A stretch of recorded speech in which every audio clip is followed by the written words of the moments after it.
existe uma razão para eu dizer que você precisa ter 90% de acerto para estar pronto para fazer a prova. E essa razão não assim, uma inferência estatística. Ela não é uma parada, vamos dizer assim, de origem científica e tal. Não é isso. Porque a gente não tem como fazer essa medição. E muitas vezes as pessoas passam em concursos, mesmo que em uma matéria ou outra tal, ela não chegue nos 90%. Inclusive, tem pessoas que falam percentuais diferentes. Tem gente que diz que é 85%, 80% e tal. Mas o que é que esses 90% significam para quem está estudando para um concurso? Isso é uma coisa muito simples, mais simples do que pode parecer. Quando você estuda, o estudo para concurso, para você fazer prova, tá? É o seguinte: quando você estuda, você tem contato com certas informações e você vai precisar recuperar essas informações quando aquilo for requerido de você. Então, você hoje vai ler o seu material, vamos supor que você está estudando direito penal sobre, sei lá, crimes contra o patrimônio. Então, você leu o seu PDF de crimes contra o patrimônio e você teve contato com várias informações, com peças de legislação sobre quais são esses crimes, por que é que aqueles crimes são dessa forma, a classificação, os tipos penais, as penas aplicáveis a cada um deles, tal. Então, você tem contato com um monte de informações. E num dado momento, que é quando você for resolver questões, seja no estudo, seja na hora da prova, do vamos ver, você vai ter que recuperar aquelas informações. Ou seja, você vai ter que ter a capacidade de gravar aquilo de alguma forma na sua cabeça. De maneira que, quando aquilo for requerido, você consiga reproduzir aquela informação de novo. Só que a gente não consegue fazer isso plenamente, porque o ser humano não é um computador. Então a gente sempre perde informações no caminho.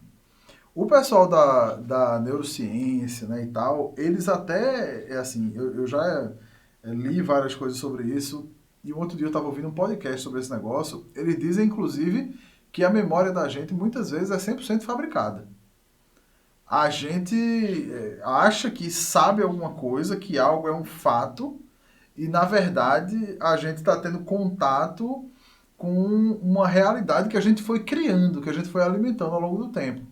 Então, a nossa memória, ela não é muito confiável sob o ponto de vista da exatidão da informação que a gente vai reproduzir. Agora, quando você vai estudar para fazer uma prova, é preciso ter em mente que você vai precisar recuperar o máximo de informações que você conseguir.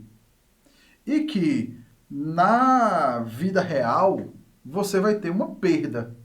Né? No mundo real ali, né? Na hora do vamos ver, de fazer a prova ali, você vai ter uma perda. E que essa perda, ela traz uma diferença no desempenho de um simulado e da prova real. Essa perda está muito relacionada às condições que você está tendo ali no dia, né? Ela está relacionada ao seu cansaço, ao seu nervosismo, o fator emocional é muito forte nisso tudo. Então, eu considero que quando você tem 90%, quando você chega a 90% nesse nível de acerto, isso de forma consistente, fazendo simulados, né, resolvendo muitas questões, você pode lidar com essa perda de maneira que você consiga um resultado suficiente para passar em qualquer concurso. E veja só, as notas de corte de um concurso e de outro variam muito. Eu acho, inclusive, meio inútil você ficar tentando adivinhar a nota de corte. Né? Você ficar tentando, assim, prever de uma maneira meio mágica, meio cabalística, assim, qual vai ser a nota de corte do concurso que você pretende fazer. Quando você chega nos 90%, na minha visão, tá? No método que eu trago, que eu ensino para vocês aqui, você vai estar pronto para fazer qualquer prova de qualquer concurso. Isso quer dizer que você vai acertar 90% quando chegar na prova? Não, você não vai acertar 90%. Provavelmente você vai acertar menos. Algumas vezes até dá para acertar 90%. Algumas vezes, dependendo da matéria, você acerta 100%. Tem matéria que todo mundo tem um pouco mais de facilidade, ou que você já estudou muito, já fez vários concursos, está estudando há muitos anos e tal. E beleza, você até consegue acertar 100%, dependendo do caso. Agora, na média geral da prova, você dificilmente consegue chegar em 90%, né? Às vezes você até consegue chegar numa nota muito boa e tal, mas isso depende de N fatores, depende do nível de dificuldade, né? A prova às vezes é mais fácil, às vezes é mais difícil, a nota de corte é mais alta, mais baixa, tal, é sempre um negócio que deixa todo mundo meio perturbado, né? A gente teve agora há pouco, por exemplo, o concurso da Polícia Rodoviária Federal, que foi na semana passada. E a prova da Polícia Rodoviária, agora, depois de fazer a prova, quem acha que tem alguma chance fica aperreado querendo saber a nota de corte, né? E eu recebo mensagem direto. Professor, qual você acha que vai ser a nota de corte e tal? Não sei o que. Eu digo, olha, eu não sei, eu não tenho muita condição, né? Eu não tenho muita informação para tentar adivinhar isso. Eu não tenho muita informação para tentar prever isso de alguma forma, né? Agora, tem quem diga que vai ser, por exemplo, 65%, 70%. Então, se você vai para uma prova como a da PRF, com um índice de 90% nos simulados que você faz, e lá, na vida real, se você fizer 70% você está dentro, perceba que você tem uma gordura para queimar aí. Aí você está comprando o direito de ficar meio nervoso, de escorregar em uma coisa aqui ou ali porque não prestou muita atenção, né? De perder alguma coisa por conta dessas condições do dia da prova. Por isso que os 90%, eu bato muito nessa tecla, porque você vai ter a certeza que você vai estar pronto para fazer aquela prova, seja lá qual for o concurso. Agora, tem concurso que dá para você passar, mesmo se chegar em 90%, tá? Isso não é para qualquer concurso, não. Porque eu já falei isso várias vezes aqui. Existe concurso fácil? Não. Já existiu no passado. Hoje não existe mais não, já faz tempo. Não tem concurso fácil. Agora, isso também não significa que os concursos sejam todos iguais. Tem concurso que é difícil, tem um concurso que é muito difícil e tem um concurso que é para arrombar e é uma vez a cada geração. Então, cada um tem características diferentes. E, claro, quanto mais difícil é a prova, menor vai ser a nota de corte. Então, tem concurso que você consegue passar se você tiver com 70%, 80% nos seus simulados. Não tem problema. Os 90% são um requisito para a excelência. Agora, nem sempre você tem que estar na excelência para passar, não. Dependendo do concurso, você consegue passar estando no muito bom. Não precisa estar no excelente ainda. Agora, se você está estudando, se você tem tempo, se você não quer fazer a prova com risco de ter um resultado mediano, então a gente tem que mirar sempre no excelente. E aí você me pergunta o seguinte, professor, eu estou com índice de acerto bom em algumas matérias, 90%, mas em outras não, e não estou conseguindo progredir. Estou estagnado ali. Geralmente isso acontece no platô ali dos 70%, 80%. Entre 70% e 80%, as pessoas ficam meio estagnadas mesmo, fica meio difícil. Isso acontece por uma razão muito específica, que é a priorização dos temas que aparecem com mais frequência em prova. Deixa eu tentar dar um exemplo sobre isso, tá? É o seguinte, tem aquela lei de Pareto, né? De 80% do resultado com 20% do esforço. Isso para muitas matérias que caem em provas de concurso funciona. No sentido de que os editais vêm cobrando uma quantidade de matéria, cobrando vários temas, e o que aparece com mais frequência naqueles temas, que é os 80%, é um conjunto pequeno de temas. Então você consegue até fazer uma previsão assim, do que é que vai aparecer na prova. Você chega e diz, beleza, é uma prova de direito administrativo para uma carreira policial e a prova é do Sebrasp. Aí você olha e diz, beleza, vão ser 10 questões. Uma vai ser sobre isso, 2 sobre aquilo, 3 sobre não sei o que lá. Só que essa previsão, se forem 10 questões, em geral, você consegue até prever o que vai cair em 7, às vezes 8 dessas 10. Só que as outras 2, elas ficam nos temas menos cobrados. Então, quando um professor prepara um material para estudar, para você estudar, quando um professor prepara um curso em videoaulas para você estudar, ele vai começar sempre pelos temas dentro daquela matéria que mais aparecem em questões de prova. Isso não é ruim. Pelo contrário, isso é muito bom. Por quê? Você consegue, ainda no início dos seus estudos, acertar um percentual grande. Então, as pessoas às vezes se assustam, porque elas acham que essa progressão na quantidade de acertos é linear, né? Elas acham que, deixa eu usar as palavras certas, né? Elas acham que essa progressão ela é previsível, né? Que assim, você estudou 20% dos temas que caem na prova, então você acerta 20% das questões. Estudou 30%, acerta 30%. Estudou 50%, acerta 50%. Mas não é. Geralmente é assim, ó. Você estudou 30%, 40%, você já está acertando 70%, 75%, às vezes 80%, dependendo da matéria. Só que a diferença desses 75 para os 90, essa diferença vai exigir que você estude muito mais temas do que você estudou para chegar até ali. Porque são temas que caem com menos frequência. Então é assim, você vai estudar um PDF inteiro, vai gastar ali 2 dias, às vezes 3, né, dependendo da quantidade de tempo que você estuda. Você vai gastar 2 dias estudando um determinado PDF e ele quase não aparece nas questões do simulado. Você vai fazer um simulado, aí não tem nenhuma questão daquele PDF. Aí você faz outro, aí não tem nenhuma. Aí no terceiro aparece uma e você erra.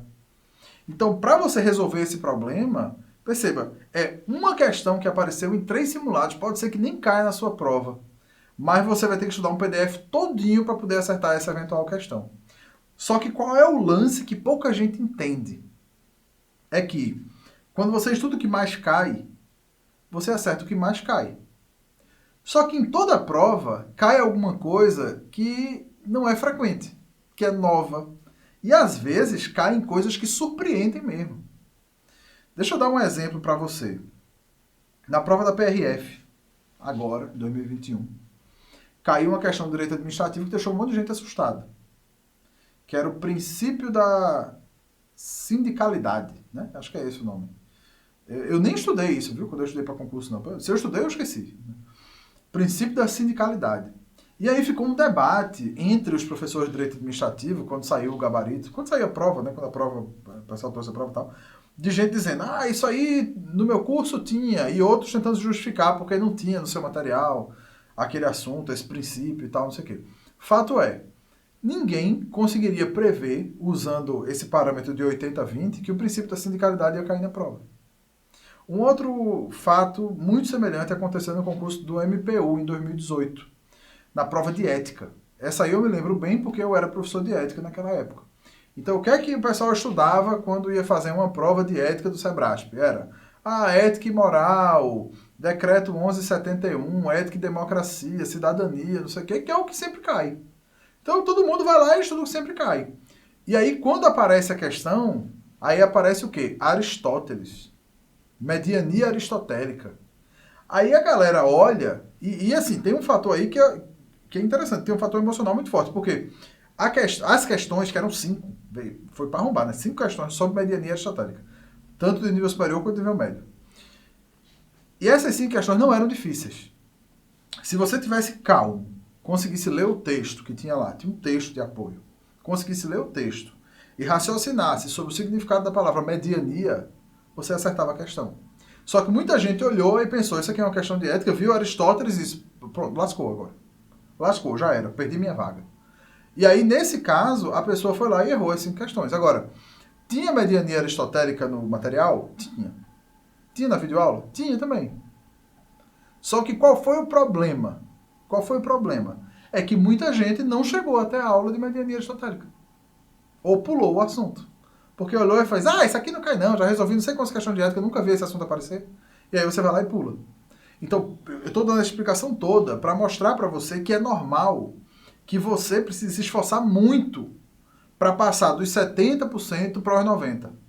Se esforçar mais do que se esforçou para chegar até os 70%.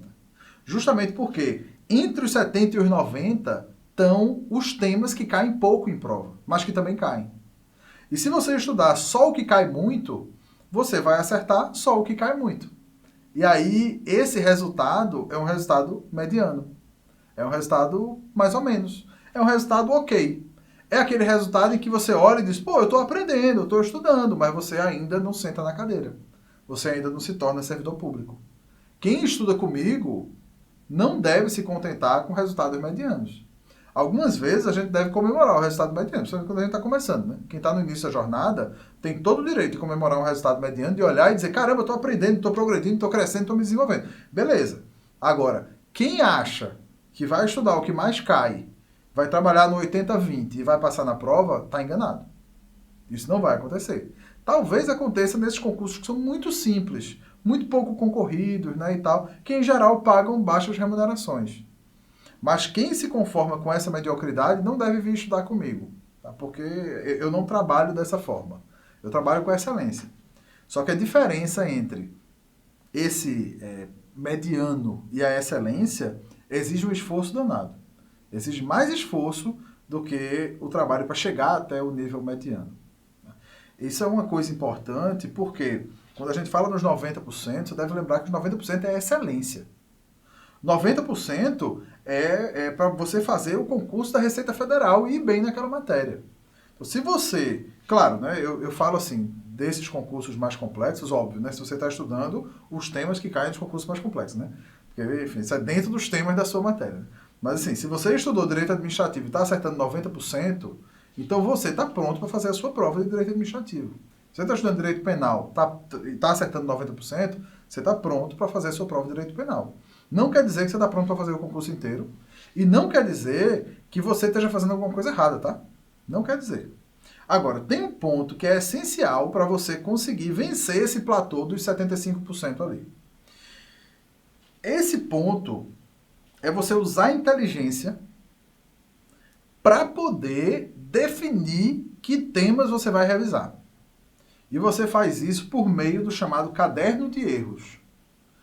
O caderno de erros é uma técnica que vai permitir a você mapear os temas que você está errando quando você for responder questões. Veja bem, existem duas razões pelas quais a gente pode errar uma questão. Uma primeira razão é você não saber a resposta. Não sei. Olhei ali, mediania aristotélica, nunca ouvi falar nesse negócio, não sei a resposta. Beleza, você vai errar a questão. Mas tem uma segunda razão, que essa é a que dá mais raiva assim, na vida do concurseiro, que é você errar a questão porque você não prestou atenção, porque você ficou nervoso, mas que você sabia. E essa segunda razão é muito ruim. E para se proteger da segunda, aí tem várias coisas que você precisa fazer, né? Descansar direito, trabalhar o emocional e tal. Mas a primeira, você tem que estudar. Não tem como. Não tem como você acertar uma questão se você não estudou a matéria. Então, quando você erra uma questão, a primeira coisa que você precisa fazer é saber se você errou porque não sabia, ou se você errou porque não prestou atenção, ou porque o emocional atrapalhou. Se for o primeiro caso, é preciso que você aprenda. E aí, isso pode se dar também de duas formas. Pode ser um negócio que você nunca viu e realmente não... Ou que você estudou, mas que não conseguiu recuperar, não conseguiu lembrar. Quando isso acontecer, essa informação da questão que você errou e do tema precisa ir para algum lugar. Você precisa ter um repositório que vai te mostrar o que você está errando. E esse repositório é o que a gente chama de caderno de erros, que pode ser um caderno de papel mesmo, ou pode ser um arquivo digital, pode ser um arquivo do Word, que você vai lá e anota, né, e digita lá e tal. Mas o fato é, você precisa ter um repositório. Por quê? Na hora da revisão, principalmente da revisão de 30 dias, que você vai parar um dia ou dois ali para dar uma revisada geral no conteúdo e tal, você vai se guiar na sua revisão com base no caderno de erros. O caderno de erros vai ser um guia da sua revisão. Porque ele vai te dizer onde é que estão os problemas. Veja, se você tem, dentro da mesma matéria, você tem um tema que você acerta tudo. Você está com índice de acerto de 100%. Nos últimos 30 dias resolvi 50 questões sobre esse assunto e acertei todas. Você está bem. Agora, se tem um outro tema que você erra todas, ou erra várias, então esse tema precisa de atenção. E aí, nessa revisão de 30 dias, você vai poder ir atrás desse tema. Aí você lê o mapa mental, lê o resumo, ou você vai até para a teoria de novo, né? Relê ou assiste a videoaula de novo, se for uma deficiência muito grande naquele assunto.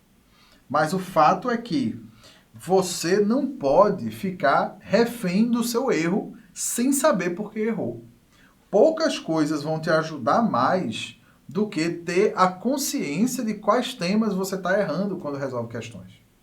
Então, quando você fizer isso, tiver o caderno de erros pronto, você vai saber qual é a diferença entre os 75 e os 90. Quais são os temas dentro daquela matéria que você está devendo, que você ainda tem uma fatura para pagar. E aí, nesse caso, você vai ter condições de estudar de uma maneira estratégica, pontual, sem gastar mais tempo do que o necessário, para poder ir atrás daqueles temas específicos que você continua errando, que você ainda não aprendeu. Então, com essa estratégia, você vai conseguir chegar nos 90%. Só para encerrar esse assunto e deixar uma palavra de, vamos dizer assim, esperança, tá? Para ninguém ficar também perturbado, né? Lembre-se que você pode passar no concurso, mesmo que você não tenha chegado nos 90% em alguma matéria, uma ou outra e tal. Mesmo que você tenha uma deficiência aqui ou ali. Cá entre nós, vocês não contam isso para o professor Guilherme, né, que é meu amigo, mas cá entre nós, eu não estudei nada de matemática, estatística, raciocínio lógico para um curso da CGU. Nada, não estudei nada. E por que eu fiz isso? Porque eram tão poucas questões e valiam tão pouco que, para mim, eu olhei e disse, pô, o custo-benefício de estudar isso aqui é muito pequeno. É melhor eu me concentrar em outras matérias que valem mais. E deu certo para mim. Eram 5 questões, né, de matemática. Das 5, eu acertei 2 com conhecimentos prévios, mas eu realmente não estudei nada depois que o edital da CGU foi publicado. Então, acertei 90%? Não, pô. Acertei 40%. Isso é bom? Depende. Tem casos em que pode ser suficiente. Então, eu resolvi ficar na mediocridade, naquele caso específico, porque o custo-benefício parecia interessante. Agora, os 90% devem ser uma meta e um parâmetro, entende?